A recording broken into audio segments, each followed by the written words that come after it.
In this class, we will talk about various types of watercolor paper and how to choose the right one for you. Hello, my name is Ksenia Anis, and this is my class, Paper for Painting.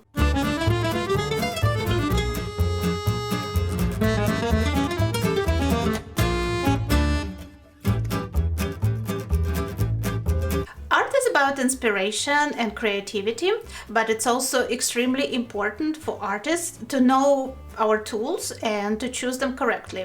Paper in watercolor is not just one of the materials that we use. Unlike opaque mediums, watercolor lets paper shine through, making it an integral part of the finished artwork. So let's talk about how watercolor papers are made, how their properties depend on the raw materials that are used in the production process, and how that influences the resulting piece of art. I will also tell you about my favorite watercolor paper and demonstrate why I choose to paint the majority of my artwork on that paper. Let's get started.